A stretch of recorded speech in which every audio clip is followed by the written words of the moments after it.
Hey guys, tonight we're going to take a candlelit walk through one of the most powerful, chaotic, and, let's be honest, completely unhinged civilizations in history. Ancient Rome. You're not a tourist, though. Nope, you're a low-level citizen who's just witnessed your neighbor steal a loaf of bread, and let's just say, it does not end with a slap on the wrist. You step through the bustling Roman Forum under the golden dusk, sandals scraping over sun-baked cobblestones. The air is thick with spices, sweat, and that faint metallic tinge of dried blood. Statues of stern-faced emperors cast long shadows, their stone eyes judging everything and everyone. If you mess up here, you don't just get a fine or community service. You get creative punishment. Poetic, sometimes ironic, often insane, and frequently lethal. Yes, you'll learn tonight about theater executions, monkey-filled death sacks, human branding, and more. You probably won't survive this journey, not if you had lived back then. So, before you get comfortable, take a moment to like the video and subscribe, but only if you genuinely enjoy what I do here. And hey, drop your location and local time in the comments. I love knowing where you all are tuning in from. Now, dim the lights, maybe turn on a fan for that soft background hum, and let's ease into tonight's journey together. You pause at a graffitied wall that reads, Fur Cave Canem. Beware of dog. Yeah, but this isn't about canines tonight. It's about the Roman justice system, or what passed for it. Let's begin where punishment was more of a public art form than a deterrent. Imagine you're standing in the middle of the forum. You've got a low-grade charge, say blasphemy or thievery. You're hoping for leniency. Spoiler, there isn't any. Punishments start with flogging and they escalate quickly. For slaves and lower-class citizens, whipping wasn't just corporal, it was performative. The lash cracked like thunder across your back, and the crowd gathered not out of sympathy but for entertainment. Some vendors even sold honey-roasted nuts during the beatings. No joke. The Roman Republic was all about maintaining order, not fairness, not redemption. Just a heavily greased, sandal-stomped version of peace. And if that meant you had to suffer publicly to remind others not to mouth off to a senator, then hey, so be it. Now here's the fun part. Punishments were tiered by class. Elite citizens, they'd get exile or a stern talking to. You'd get a branding iron to the face. Or worse, you'd be tossed into a pit known as the Tullianum, a dungeon beneath the city where the only exit was death. It was damp, dark, and smelled like rotting feet and lost dreams. But what if you were lucky enough to be executed publicly? Well, you'd be paraded naked through the city. Humiliation came first, before being tied to a wooden pole. Then your crime would be shouted dramatically, Roman theater style. Think reality show meets gladiator match, with more blood and no prize money. A mainstream fact. Roman law had actual procedures. There were trials. There were appeals. But if you weren't in the ruling class, that process could be skipped. Fast-tracked even. Now for a fringe tidbit. Some Roman punishments involved clown masks. No lie. Certain criminals were forced to wear grotesque wooden masks in parades, laughing, distorted faces carved to mock their behavior. It wasn't just punishment, it was psychological warfare, broadcast to every passerby. Historians still argue whether these theatrical humiliations were more common in Rome's early republic or later under the emperors when the line between law and spectacle started to blur. Back to your stroll. You pass a vendor selling lead curse tablets, tiny sheets etched with wishes for someone's downfall.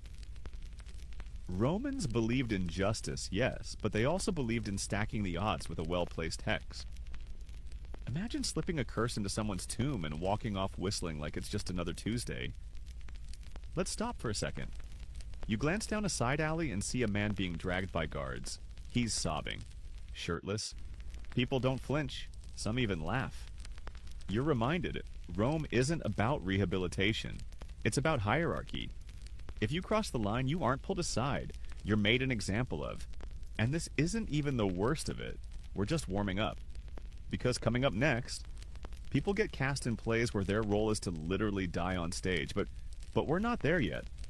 For now, you walk past a statue of Augustus, the first emperor, who once boasted he found Rome a city of brick and left it a city of marble. What he didn't mention? That he also left it a city of terror for anyone who couldn't afford marble. Or mercy. The sun dips lower, casting amber light across the rooftops. A distant shout echoes from the direction of the Colosseum. You pause. That sound? Yeah, that's where we're headed next. You follow the distant cries down the sloping road toward the Colosseum, the great amphitheater that looms like the open mouth of a beast. It's nearly dusk now, and the lanterns around the arches are flickering to life, throwing long, shaky shadows across the cobbled ground. There's something electric in the air, expectation mixed with fear, and garlic. Always garlic. As you approach, you hear a man hawking tickets. Execution drama tonight. 2 murderers and a runaway soldier. Tragic. Moving. Bloody. You blink. Execution. Drama. Yep. Welcome to Damnatio ad Bestias. Condemnation to beasts. And Fatal Charades, Rome's favorite crossover episode between death penalty and live theater.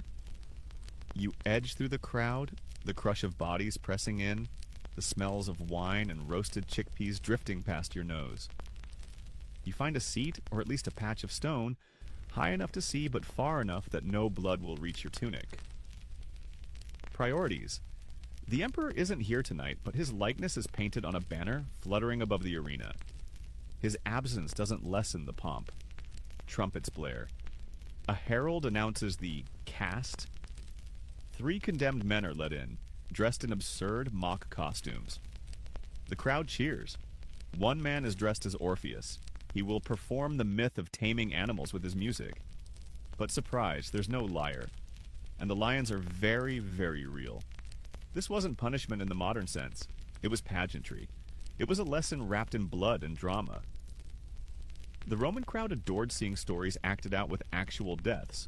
Why watch a fake stabbing when you can see someone actually get run through? That's not metaphorical. In these plays, if the story ended in death, so did the actor. Mainstream historical fact. These events were considered a civic duty, not just a show. Attending executions was encouraged. It showed loyalty to law and order. Even children came. Like a field trip, with better snacks and much worse trauma. You glance down and notice a child chewing on a honey cake, eyes wide as the first condemned man is shoved to center stage.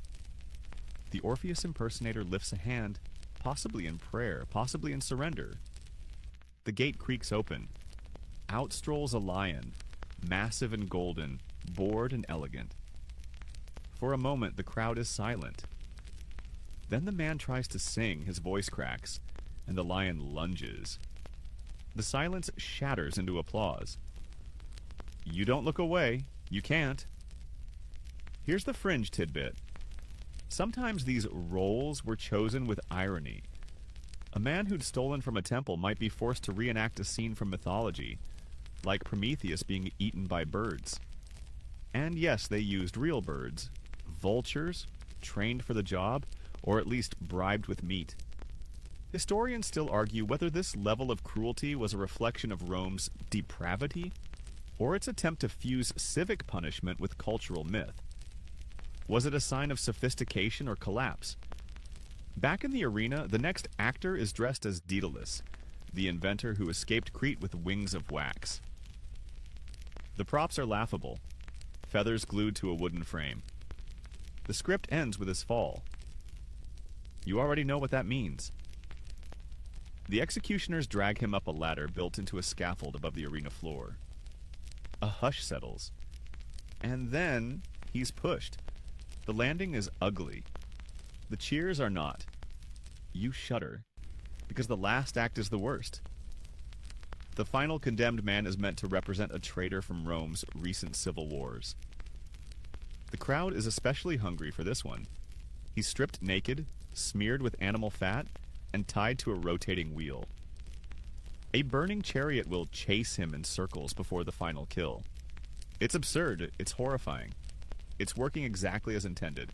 The people around you are laughing, and you realize this isn't just punishment. It's catharsis. The state airing its fears, guilt, and frustrations in the most brutal open-air therapy session ever devised. One elderly woman beside you sighs contentedly. Reminds me of when I saw 4 Christians fed to leopards during Augustus's reign. Ah, simpler times. You edge away. Here's another detail that's hard to shake. Some condemned were forced to rehearse. Literally rehearse their death scene. Imagine being coached through your own final moments. No, more agony. You're supposed to be torn apart, not mildly inconvenienced. You try to blink away the horror, but it lingers. Rome didn't just kill you, it curated your death, framed it, marketed it, and made it part of the empire's brand. But the scariest part? This wasn't the peak. This was middle-of-the-road execution. The true nightmares came when religion got involved, when purity was policed, when symbolic violations demanded symbolic retribution. And that's where we're headed next. Because across the city, behind guarded temple walls, a young woman is being prepared for burial. Alive. You leave the Colosseum behind, your footsteps slower now, weighted by the images you can't unsee. But you don't have long to reflect. The torchlight shifts, and you're drawn to a quieter part of the city, where the marble glows pale under the moon. It's calmer here, but that calm is deceptive. Because beneath this elegant silence is one of the most brutal stories Rome ever told. The House of the Vestal Virgins sits just east of the Roman Forum. It's a pristine compound, symmetrical, orderly, almost peaceful. A bubbling fountain murmurs nearby. Ivy creeps up the walls, but no amount of serenity can hide what happens when a Vestal breaks her vows. You slip through the colonnade, sandals barely making a sound. The scent of incense hangs thick in the air, mixing oddly with something sour underneath.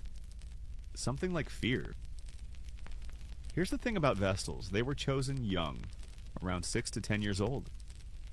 Handpicked from noble families. Once chosen, they served for 30 years. 10 to learn, 10 to perform duties, 10 to teach. Their primary task?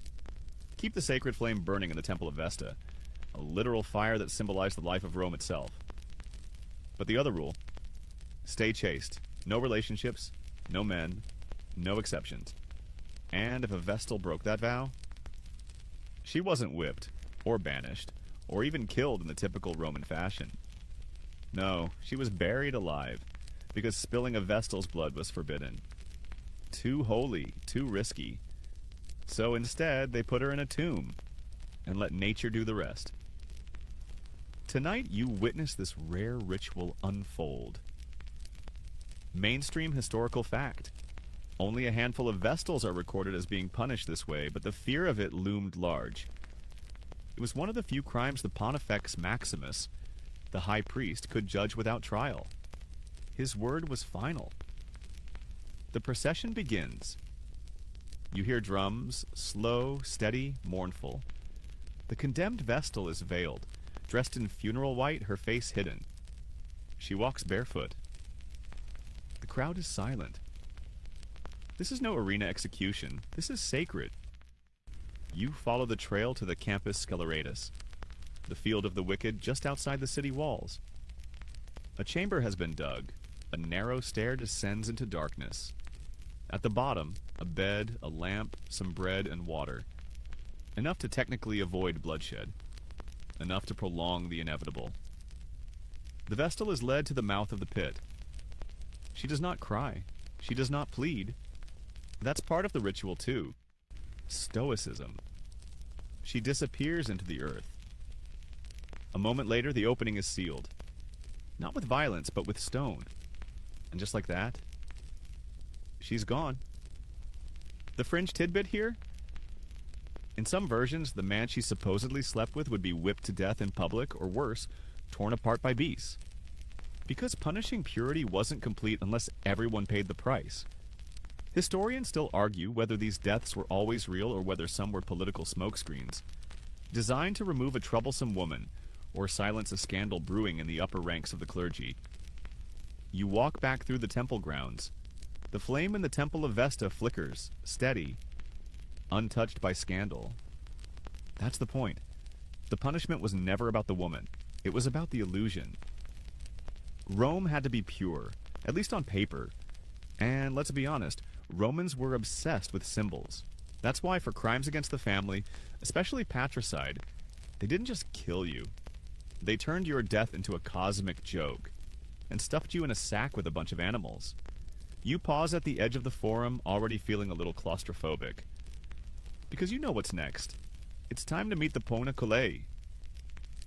You stand near the edge of the Tiber River now, its dark waters lapping against the mossy banks almost lazily, like it has all the time in the world to carry secrets downstream.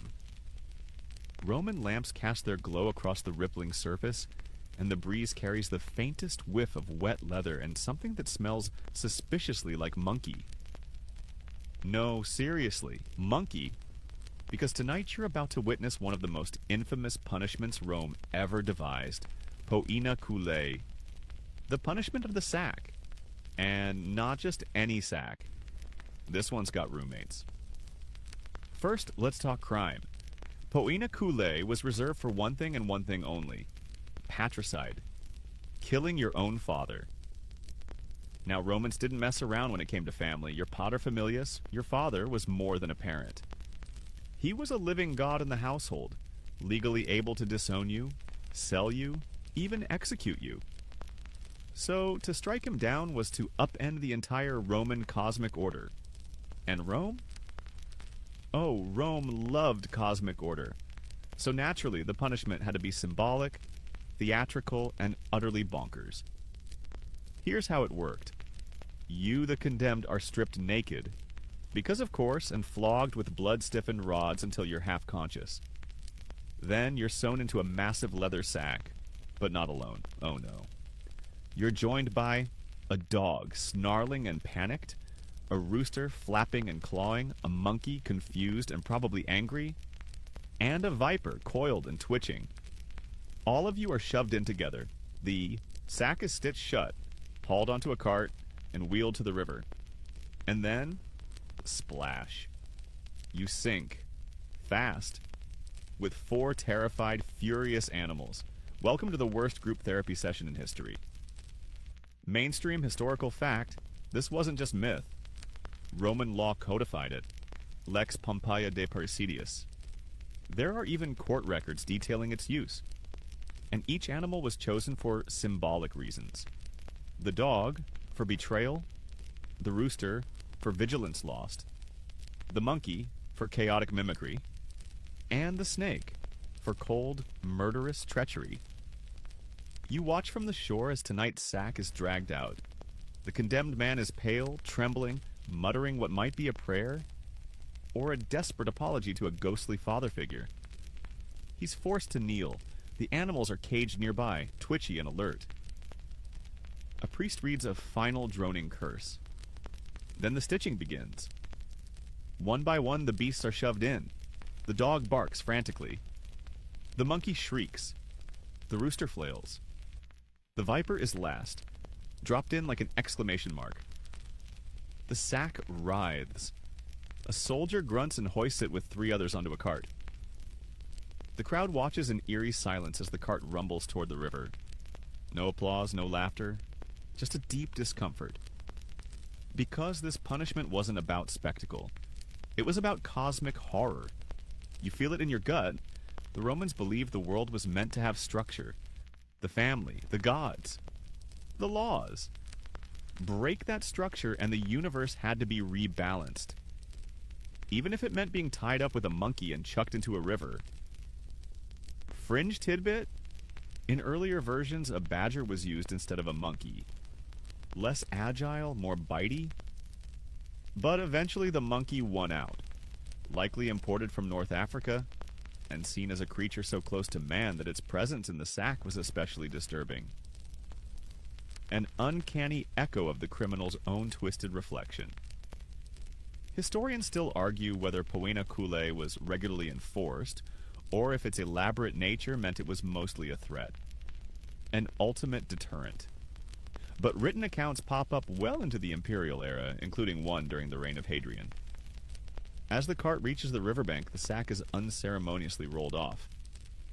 It hits the water with a deep plunk, then silence. A moment later, it bobs once, then again, then sinks. Just like that. No crowd, no speech, just cold, wet finality. You look around and notice something odd. Even the most hardened soldiers are turning away, faces pale. It's not just the cruelty, it's the claustrophobia of it. The smell, the screaming, the movement inside that leather coffin. It's enough to haunt you. You wonder distantly what kind of mind invents such a punishment. And then you realize Rome didn't just punish the act of violence, it punished the violation of cosmic rules. That's why death by lion made sense for blasphemers, and why being buried alive made sense for holy women, and why this, a zoo of terror stitched into one body bag, made perfect sense for the ultimate betrayal. The city behind you glows faintly. Somewhere a temple bell rings. You leave the river behind, stepping quietly into the next chapter of Roman punishment. The one so iconic, they built a religion around it. Yes, it's time.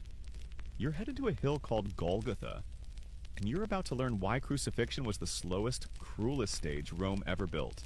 The road to Golgotha isn't paved in stone. It's caked in dust, sweat, and echoes.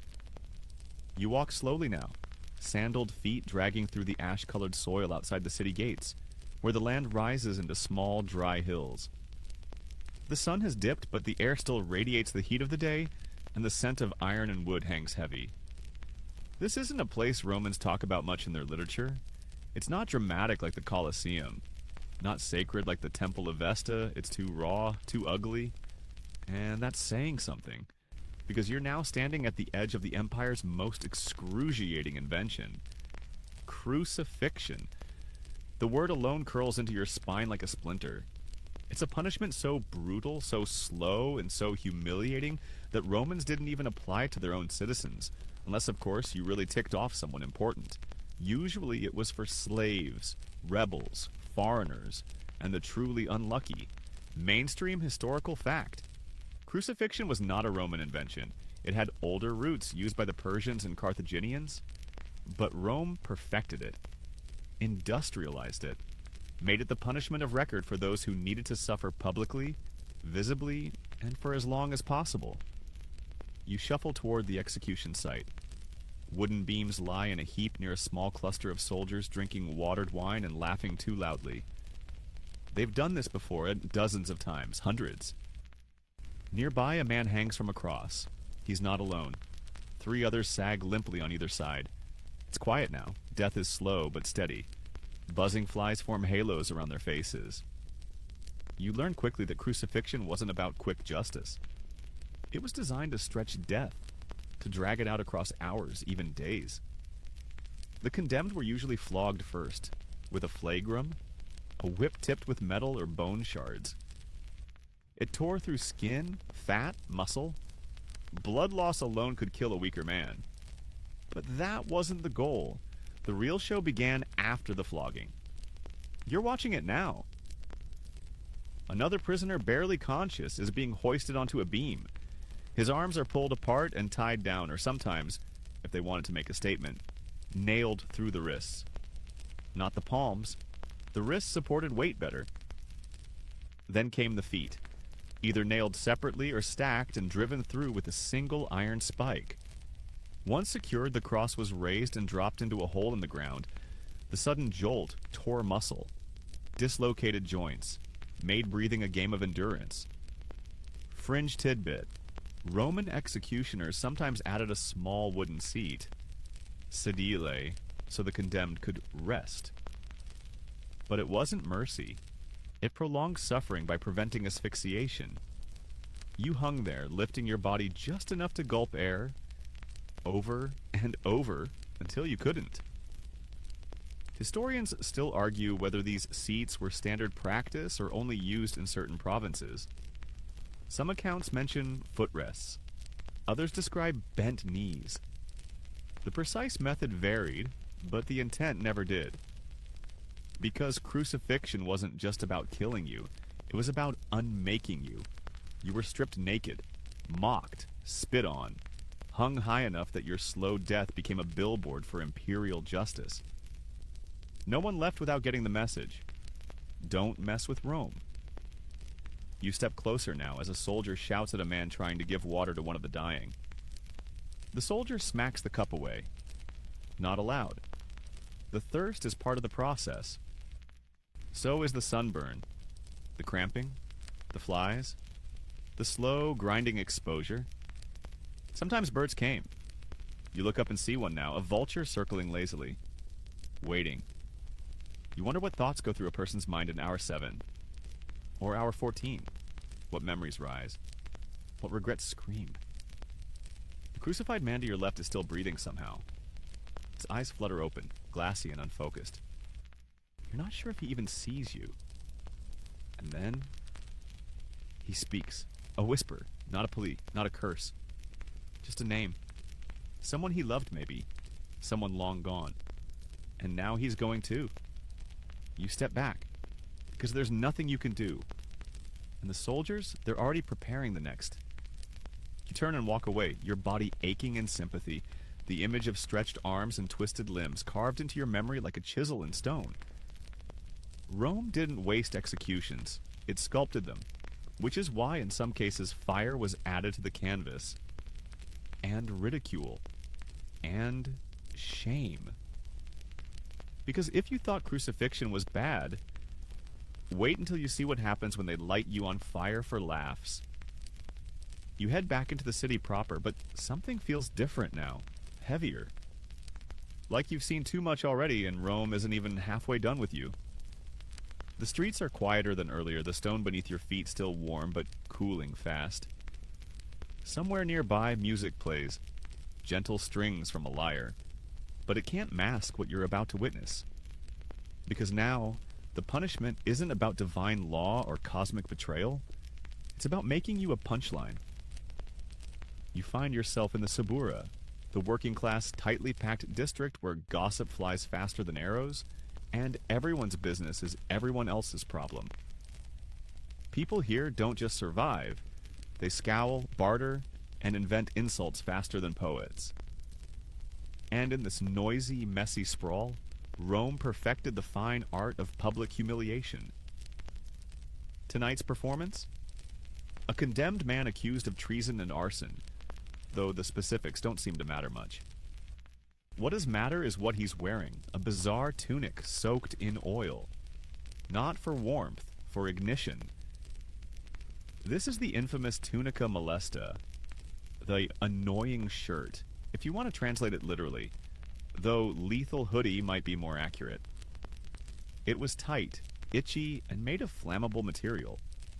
Wool, pitch, resin, everything the gods would advise against if you wanted to live through the night. Mainstream historical fact. The tunica molesta was real and used most often during the reigns of emperors who liked to put on a show. Think Nero, Caligula.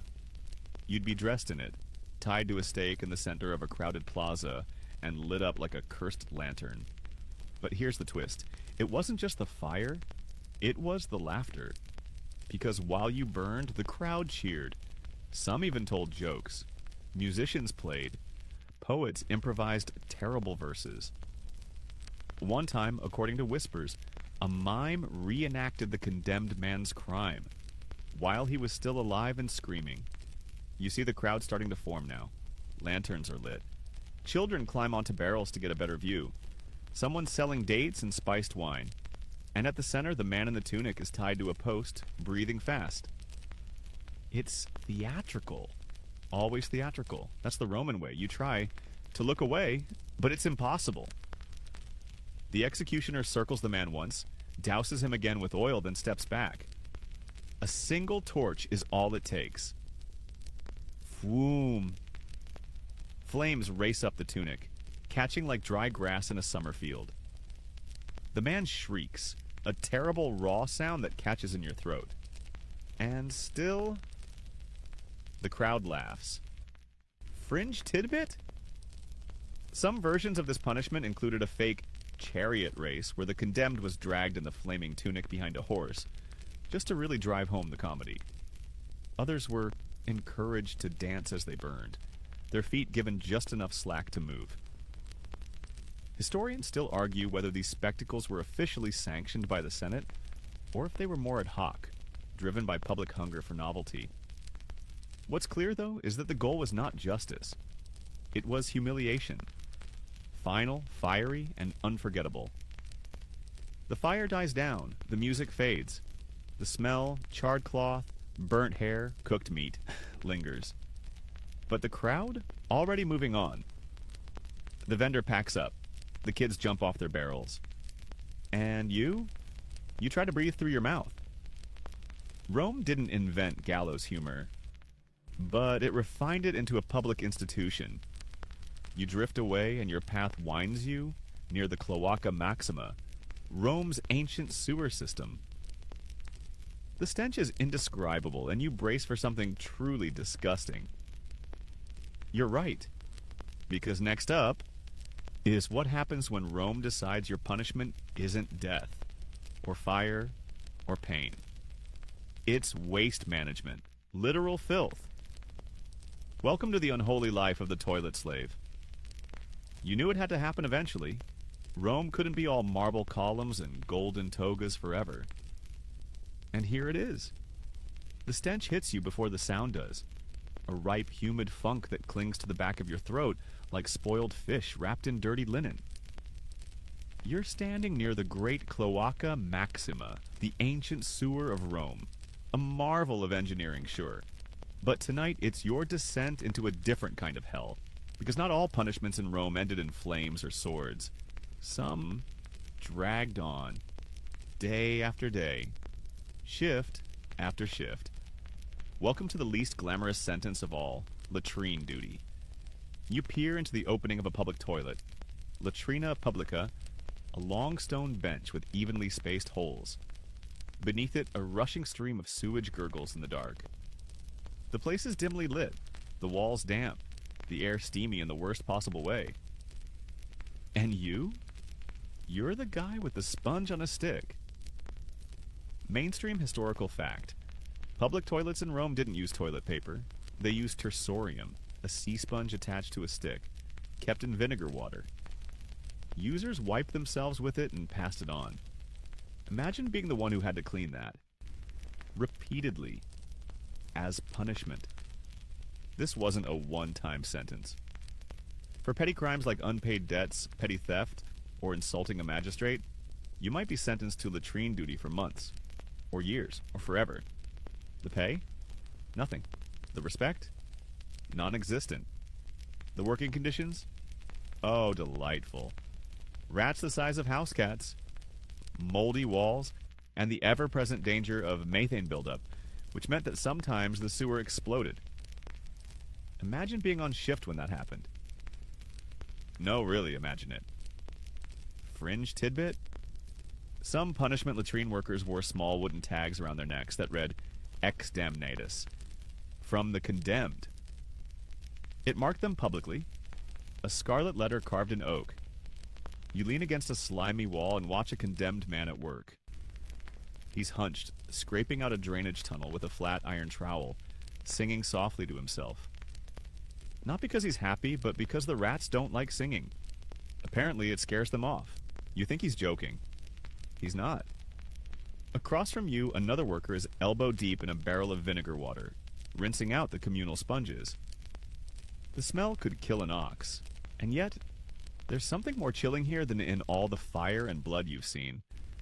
It's the emptiness of it. No crowd, no drama, no finality. Just endless, filthy days. You talk to one of them, or try to. He doesn't respond. Just stares ahead, hands still moving, scraping, scrubbing. Like his soul checked out a few months ago and left a meat puppet behind to finish the sentence. Historians still argue whether this kind of punishment counted as social death or simply indentured servitude. There's overlap, especially when it came to former slaves. Once sentenced to latrine duty, you weren't just stripped of rights, you were stripped of identity.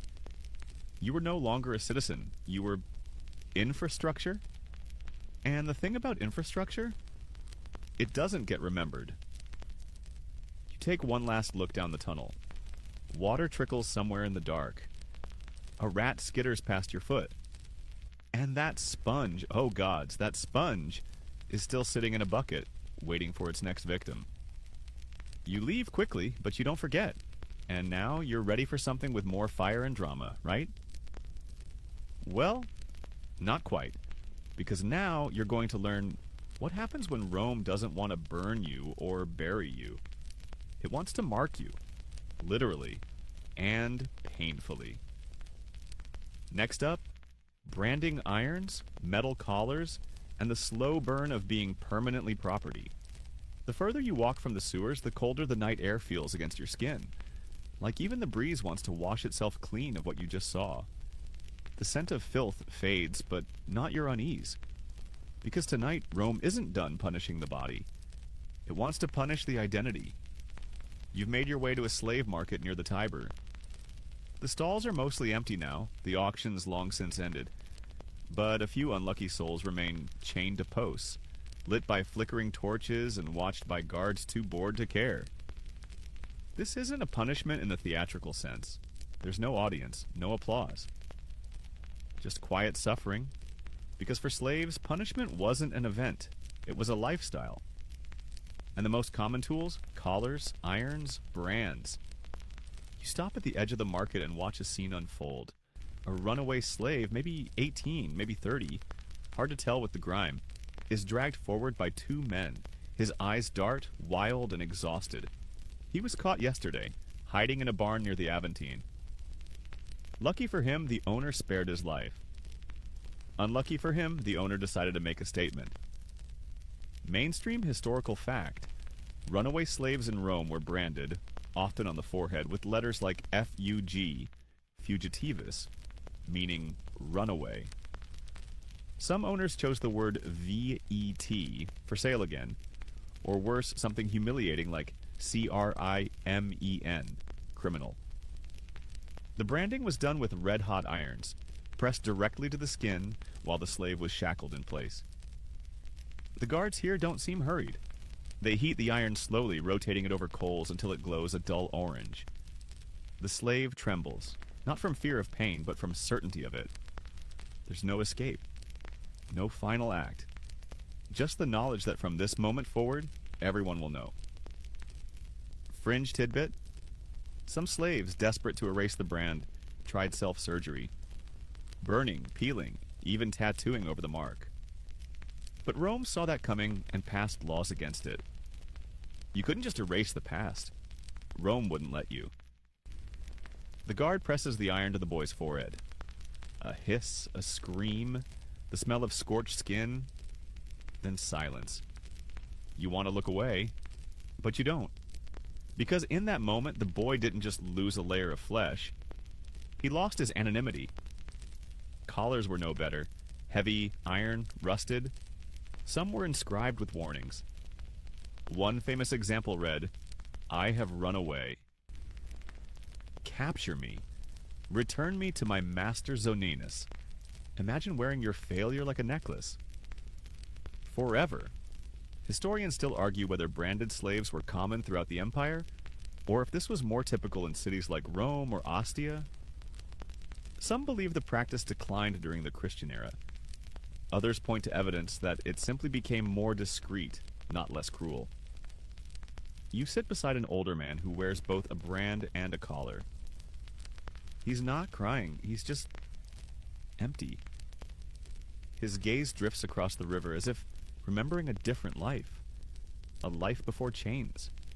Before he was someone else's property. And then, just for a moment, he chuckles. "I tried to run once," he says quietly. "Made it 3 days. Thought the gods had freed me. Turns out the gods have dogs."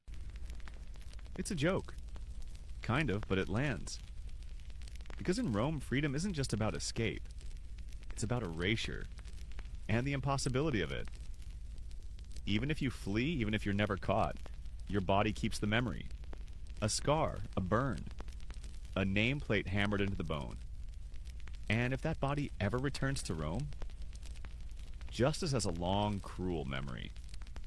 You rise feeling the iron weight of history settling over your shoulders like a shackle. But even worse than being marked is being removed entirely, erased, forgotten, which is exactly what comes next. So now we leave the flesh behind and step into exile, Rome's version of vanishing you with a signature and a shrug. You leave behind the smell of scorched skin and the quiet despair of iron collars. The city feels quieter now, brooding, almost contemplative. The street lamps flicker, voices soften. Even the wind seems more cautious, as if it too knows what's coming next. Because now we enter Rome's invisible punishment, the one where your body stays intact. No whips, no brands, no flames. But your identity, your connections, your entire place in the world? Gonest. This is exile, Rome's most surgical weapon. A punishment as precise as it was devastating. You wander through the forum where senators in white togas are still murmuring in corners, their faces pale under moonlight. Deals are struck here. Laws are passed here. But tonight a name is being crossed off. A man, Lucius something, is being sent away. Not killed, not imprisoned. Just removed. Banished. Mainstream historical fact. Exile in Rome came in two flavors. Relegatio, temporary exile, usually without property. Loss, and deportatio, permanent exile, often with confiscation of wealth and status. Depending on your crime and your enemies, you could find yourself sent to a dusty outpost in Gaul or a windswept island in the Aegean. Sometimes both. You follow a small procession to the docks. Lucius isn't in chains. In fact, he walks calmly, toga still neatly pressed. He's not a murderer or a thief. He wrote a few unflattering verses about a certain noble's sister. Oops. Fringe tidbit: exiled poets and thinkers were a real trend in Rome. Ovid, one of Rome's greatest poets, was famously exiled to the remote town of Tomis near the Black Sea. Why? He hinted at a scandal involving Emperor Augustus's family. Or maybe he just annoyed the wrong person. No one knows for sure. Even today, scholars still debate what Ovid called his Carminate error, his poem and mistake. You sit beside a cargo crate and watch Lucius board a creaky merchant vessel. No guards push him, no crowd jeers. He's already forgotten. His house will be emptied by morning, his statues removed, his name quietly omitted from lists. He's not dead, but to Rome, he might as well be. That's the cruelty of exile. It leaves you alive just long enough to understand what you've lost. There were some perks, of course. If you were rich, a comfortable villa, a library, letters from friends. But make no mistake, exile wasn't a vacation. It was a slow unraveling of everything that made you Roman. You watch the boat pull away, the sails catch wind, the torches at the dock burn low, and then he's gone. Historians still argue whether exile was meant as mercy or as a more civilized form of execution. After all, the political implications were sharp. Remove the threat without spilling blood. But for those exiled, the result was often the same. Irrelevance. Silence. A life rewritten in parentheses. Some exiles tried to return. A few even made it back, wealthy, humble, and suspiciously quiet. Others disappeared, vanished into the back pages of dusty legal scrolls and unvisited tombs. You walk through the port a little longer, the salt air thick in your lungs, and for the first time tonight you feel a different kind of fear. Not of pain, or blood, or fire, but of disconnection, of being erased in slow motion. And speaking of the invisible, we're about to descend even deeper, because while exile removes you from the city, Rome had another tool that removed you from reality itself. Superstition, curses, divine punishment. It's not written into law, but it was chiseled into bone. You veer off from the bustling roads and into a narrow alley that coils like a serpent through the Sabura. The lamps here are fewer, and the shadows dance closer. You can feel the quiet differently in this part of the city. Not peaceful, not restful, but expectant. Because now you're entering Rome's supernatural courtroom, where justice isn't handed down by magistrates or emperors, but by the gods, or at least by those who believe they're doing the gods' paperwork. Welcome to the world of curses, omens, and divine punishment. It starts small. You pass a shrine, a crumbling niche carved into the wall. Inside, a tiny figurine sits propped against a rotting apple and a string of garlic. The offering is meant to appease some minor household deity. It's cracked, dusty, and maybe angry? Romans lived in constant anxiety over offending the divine. Forget to honor the right god before a journey? That ship might sink. Offer spoiled grain at a harvest festival? Your crops wither. Look sideways at the wrong priestess? Good luck waking up tomorrow without boils on your face. Mainstream historical fact. Roman religion was transactional. You give the gods what they want. Sacrifices, prayers, incense, and they leave you alone. Maybe even help you. But fail them or anger them. They punish you in ways no tribunal could. You reach a cramped, torchlit courtyard where a small crowd is gathered in a semicircle around a man crouched low to the ground. He's whispering in a sing-song voice, carefully unrolling something in the dirt. It's a curse tablet, a defixio. Thin sheets of lead, etched with jagged Latin script, then folded and nailed shut, often pierced with iron spikes. Then buried in graves, thrown into wells, or left at shrines to infernal gods like Pluto or Hecate. This one's addressed to someone named Tertius. You peek over the scribe's shoulder. Let Tertius fall from his horse. Let his tongue swell. Let his eyes boil from his skull like eggs. Okay. Subtle. Fringe tidbit? Some curse tablets included drawings. Stick figures with bound limbs, arrows in their heads, or snakes around their necks. Not content with just words, the Romans really wanted the gods to visualize the request. But here's where things get weirder. The man finishes the inscription and folds the tablet into a tight coil. Then he pulls out a small wax doll about the size of a loaf of bread. It's humanoid, featureless, but somehow unsettling. The scribe whispers again, pricks the doll with a bronze pin, and places it in a clay pot beside the tablet. He seals it with wax and buries it under a broken column. You feel the hair on your arms stand up. This isn't about law, it's about fear weaponized. Historians still argue whether the average Roman actually believed these curses worked, or whether it was more psychological, putting fear into rivals, lovers, or enemies. What's clear is that curses were everywhere, from tavern owners cursing thieves to spurned lovers cursing their ex's new flames. And it wasn't just individuals. Cities cursed other cities. Whole battlefields were sprinkled with whispered threats and offerings to dark gods. You move on and pass a bathhouse where someone has scratched a curse into the wall with a nail. May the thief who stole my sandals never enjoy a hot bath again. Harsh, but fair. Even elite Romans weren't above this. Senators cursed political opponents. Emperors consulted astrologers. One emperor, Tiberius, never left his villa without checking omens. If a bird flew the wrong direction, he canceled the whole day.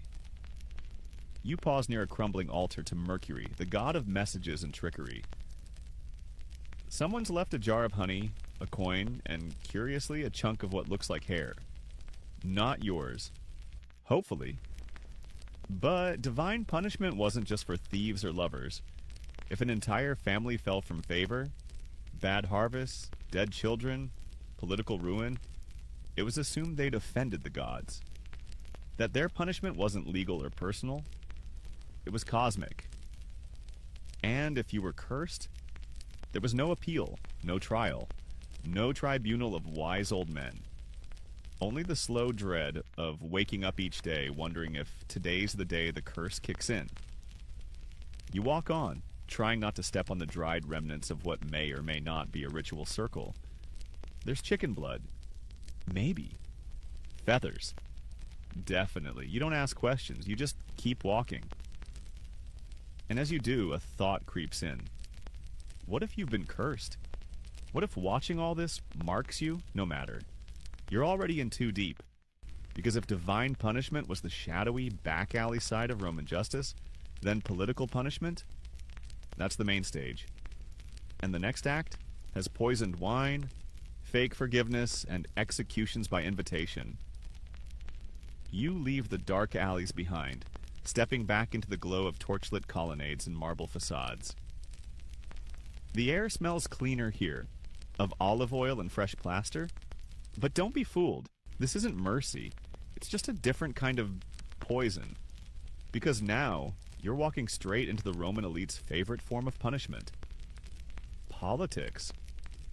Unlike the flaming tunics or death by monkey sack, political punishment didn't always spill blood, at least not at first. No, this was punishment with manners, with grace, with a smile and a dagger hidden behind the wine jug. Tonight's guest of dishonor, a philosopher named Gaius. Once celebrated in the Senate, dined with emperors, quoted in the Forum. Now? Not so much. His crime? Disagreeing, just a little too loudly. Mainstream historical fact. During certain reigns, especially those of Tiberius, Nero, and Domitian, speaking your mind could be a death sentence. Philosophers, senators, even poets were punished for ideas, accused of treason, atheism, or corrupting morals. Sometimes they were arrested, but often they were given a choice. And by choice, we mean die however you like, as long as you do it soon. You follow Gaius into a quiet atrium where a small dinner is being served. Candles flicker. A musician plucks a lyre. The mood is soft, almost funereal. Guests speak in low tones, eyes darting toward the corners. In the center, Gaius smiles politely. He knows what's coming. A sealed scroll was delivered earlier. It didn't accuse him. It didn't insult him. It simply suggested that perhaps it was time to retire permanently, for the good of the Republic, for harmony, for honor. And so tonight he dines. Then, as dessert is cleared, a servant brings out a small vial of hemlock, or sometimes poisoned figs, or a warm bath with a sharp blade on the tray beside it. Fringe tidbit? Suicide was considered honorable in many elite Roman circles, especially when it allowed you to control your narrative. Some even treated it like performance art, writing a final speech, inviting friends over to watch. One senator gave a toast before slitting his wrists in a bathtub. Gaius, tonight's condemned, lifts the cup of hemlock. His hands are steady. He jokes even. Says something about how the wine at this party is less bitter than the Senate's humor. A few guests chuckle. Quietly. Then he drinks. No guards, no whips, no spectacle. Just a well-timed exit. Historians still argue whether this type of coerced suicide was more merciful than outright execution. Some suggest it allowed families to keep their property. Others believe it was simply a way to avoid the scandal of public trials, but either way it sent a message. Disagree with the wrong person, and you'll be sipping your goodbyes. You leave the house in silence, the chill of subtle terror creeping up your spine. Somehow this death, so neat, so clean, feels heavier than fire or iron. Because here in the world of politics, death comes with compliments and clean robes. You're allowed to choose your poison, but not your fate. And now as you drift further into the sleeping city, you find yourself in a new kind of silence. The kind found behind sealed doors and stone walls, where no one screams, because they can't. Coming up next, punishment that doesn't cut your skin. It cuts your presence. The slow, aching torture of isolation. The city is almost fully asleep now. The clamor of carts, gossip, and sandals on stone has quieted into a hush. Even the stray cat slinking between pillars seems softer, more cautious. You pass the looming bulk of a government building, then an empty marketplace until finally you reach a smaller, unmarked structure nestled against a wall of the Palatine Hill. No grand entrance, no guards, just a narrow doorway of rough brick and a cold breeze drifting through its crack. This is not a prison, not officially.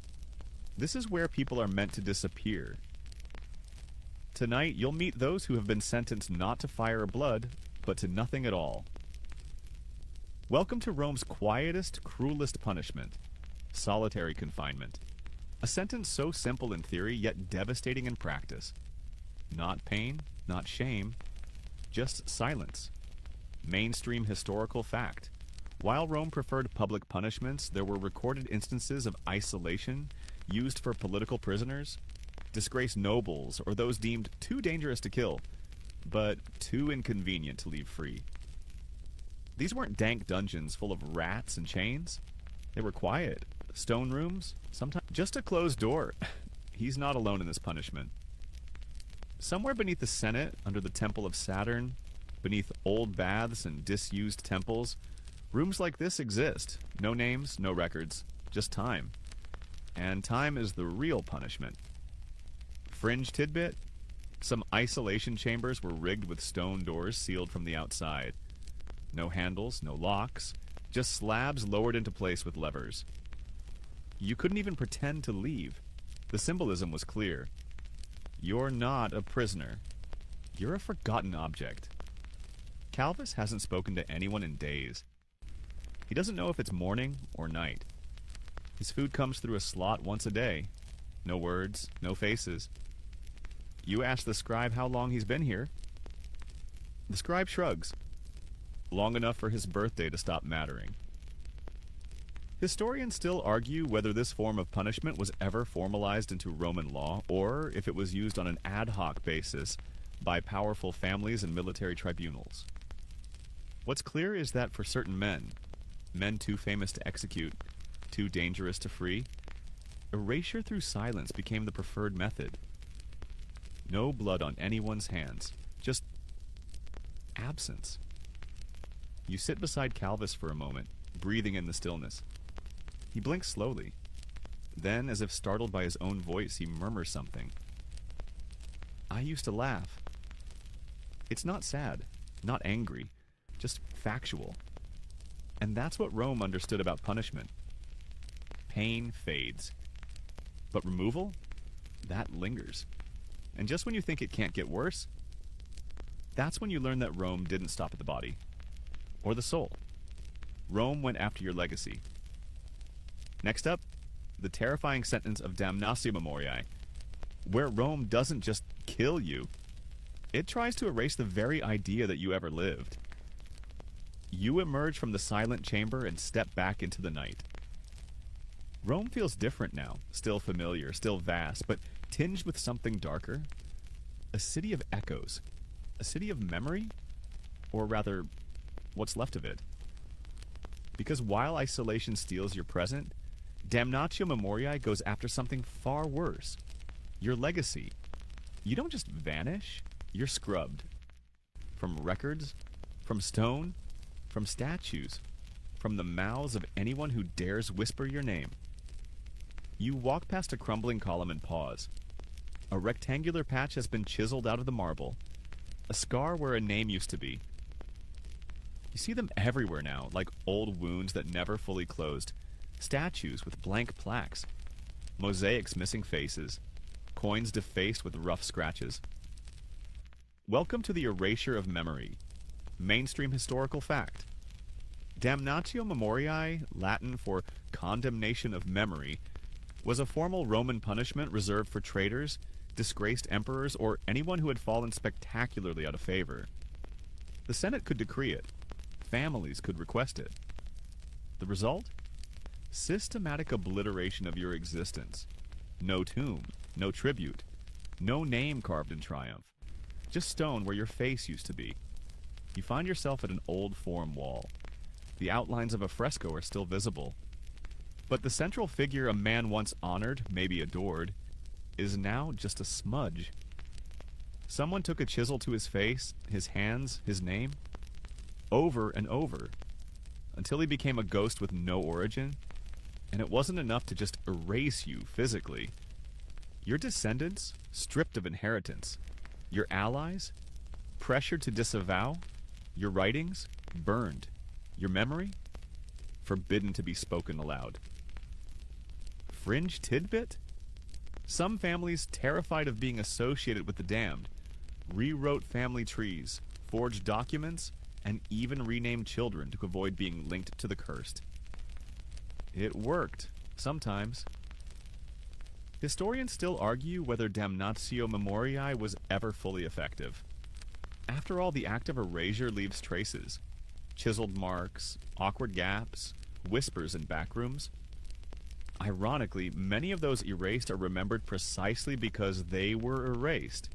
Their absence leaves a shape. A question mark too loud to ignore. You step into a once grand villa, its garden overrun with weeds. Inside, a mosaic floor depicts a hunting scene. But the hunter, his face has been gouged out. You imagine the worker kneeling there, scraping away the likeness of a man he might have once toasted in the bath. Did he hesitate? Or did he relish the erasure? There's something unsettling in the deliberate nature of this punishment. It's not rage. It's not justice. It's revision. Rome decided you no longer deserved to have been. And unlike fire or iron or exile, damnatio memoriae didn't end with you. It haunted your family. Your children bore the weight of your sins, were tailed by investigators, exiled by association, sometimes even punished themselves. You didn't just lose your name, you cursed your bloodline. You pass a small roadside shrine where someone has quietly placed an unmarked candle. No inscription, no statue, just flickering flame. A secret memory for someone who no longer officially exists. Maybe a son. Maybe a lover. Maybe just a citizen refusing to forget. You walk on, the air still and tight. Because what's worse than death? Being remembered wrong, or not at all. And just when you think Rome has reached the limits of its cruelty, you hear a cry from a nearby forum. Not from an adult, from a child. And you realize Rome didn't draw the line at guilt. Sometimes it punished innocence too. You follow the sound, your pace hesitant now. Not because you're afraid of what you'll see, but because you already suspect what's coming. And you're not wrong. The voice echoes through a narrow courtyard, tucked behind a magistrate's house. A small crowd has gathered, murmuring uncomfortably. In the center, a child, no older than 9, barefoot and shivering, arms bound at the wrists. Next to him, a soldier stands holding a rod. Not with anger, but with dull routine. Rome has many faces. This one wears the mask of inherited punishment. Because tonight, you're witnessing one of the coldest truths in Roman justice. Sometimes children paid for their parents' crimes. Not metaphorically, not symbolically, literally. Mainstream historical fact. In ancient Rome, the principle of corporate guilt was real, especially in crimes like treason or rebellion. The punishment could extend to a criminal's entire family. Sons might be exiled, flogged, or denied property. Daughters disinherited. Marriages annulled. In extreme cases, children were executed. Not for what they did, but for what their bloodline represented. The boy in front of you? His father served as a general, trusted, decorated, until last week when he was accused of plotting against the emperor. The father fled. The boy did not. Now Rome makes its statement. The soldier raises the rod. The crowd winces, but no one stops him. The law is clear. The sins of the father will be washed away by the cries of the child. Fringe tidbit? There are recorded cases where children were paraded through the streets wearing signs that read, "Son of a traitor." Not just to shame them, but to warn others what loyalty really meant. You try to look away, but your gaze lingers. Not out of morbid curiosity, because of the way the boy stares straight ahead, jaw set. As if he knows Rome will not be moved by tears. Historians still argue whether this policy of inherited punishment was universally applied or wielded selectively depending on the political winds. Some believe it was a tool to silence entire clans. Others see it as a form of collective psychological warfare, destroying the family unit to preserve the empire. And it wasn't just elite families who suffered. Enslaved children could be punished for the resistance of their parents. In one account, a child was forced to watch as their mother was branded, then sent to the mines the next day as training. Imagine beginning your life as punishment.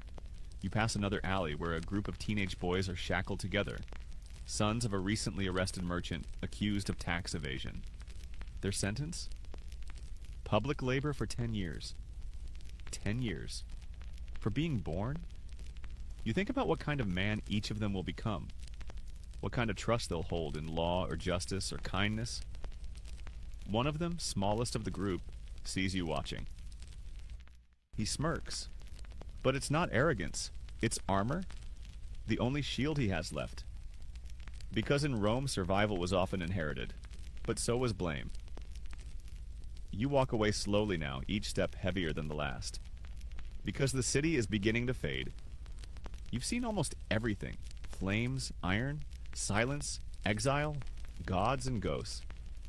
But there's one final place left to visit. The most dangerous. The most unpredictable. The place where all punishment begins and ends. The Emperor's Court. Where your fate hangs not by law but by whim. You approach the Palatine Hill, Rome's beating imperial heart. The marble gleams even at night, catching the moonlight in cold flashes.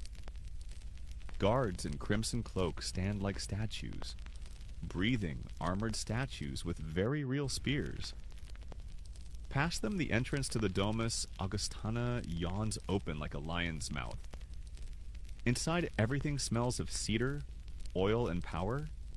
And just beneath that, fear. This is where punishment wears silk robes and drinks from golden cups. Where justice is decided not by judges, not even by gods, but by the emperor's mood. You've made it to the top. But up here, gravity is cruel. Mainstream historical fact. The emperor held absolute judicial authority. He could override Senate decisions, ignore law, pardon murderers, or execute anyone with a nod. In the wrong reign, Nero, Caligula, Domitian, Rome was less a republic and more a roulette wheel. You enter a great chamber. Mosaics of Jupiter and Mars glint beneath your feet. At the far end, a raised throne. On it, a man reclines, not in grandeur, but in boredom. He's flipping through scrolls like they're menus. A slave reads off a name. A senator accused of sedition. There is no evidence presented. No cross-examination, just a glance from the emperor. A shrug. And then, the man is gone. Not physically, he hasn't been touched, but his fate is sealed. A whisper to the guard. A look exchanged. His life, his estate, his name, canceled, like a theater show that offended the patron. You're watching whim become law? Fringe tidbit? Some emperors made a game of this. Caligula once invited nobles to a banquet, seated them along a sheer drop over the Tiber, and joked about pushing them off. Tiberius reportedly kept a list of smiles, nobles whose expressions displeased him during court. A name on that list was often a death sentence. You see it now, the careful choreography of flattery and survival. A man bows a little too deep. Another waits a half-second longer before laughing at the emperor's joke. Each gesture is a tiny hedge against the void. Historians still argue whether this environment was sustainable. Spoiler, it wasn't. Rome's stability buckled under paranoia and power plays. But for a while, the emperor's chamber was the stage where fates were crafted, destroyed, or ignored entirely. You watch one last audience. A woman accused of harboring fugitives. She speaks eloquently, passionately. She cites law, quotes Virgil. The emperor blinks slowly. He turns to his advisor. She talks too much, he says. A snap of fingers. That's all. She is dragged out, protests echoing off the marble. She had logic, but Rome had a man in a chair with nothing better to do. You leave the palace, not running, not rushing, just understanding. Rome's punishments weren't always cruel because of what they did. They were cruel because of how random they could be. You pass the forum one last time. The statues watch you like silent judges. The wind picks up, soft and dry. A woman sweeps the steps of a temple. Somewhere, a torch sputters, and the city sleeps. But now, so will you. And now your steps grow slower. The marble fades. The voices hush. The firelight of punishment and spectacle dims into gentle shadow. You've wandered the hidden corners of ancient Rome, seen the pageantry of pain, the logic of cruelty, and the soft, silent erasures that left no wounds, only absences. Your breath slows, your eyes feel heavy, not from horror, but from the sheer weight of history. Because this city, with its triumphs and terrors, its mosaics and murders, was more than a marvel. It was a machine, one that ran not on justice, but on order. Its punishments were gears in that machine, gears that crushed, carved, or quietly turned until even names wore away like letters in whetstone. But you are not on the docket tonight. No crowds call your name, no scroll bears your sentence. You are safe now, drifting out of that world, back to your own time, back to silence, to softness, to sleep. Let the echoes fade, the roar of the Colosseum, the hiss of the branding iron, the creak of the imperial throne. Let them melt into quiet. The only judgment now is rest. The only sentence is peace. Good night, traveler. Rest well.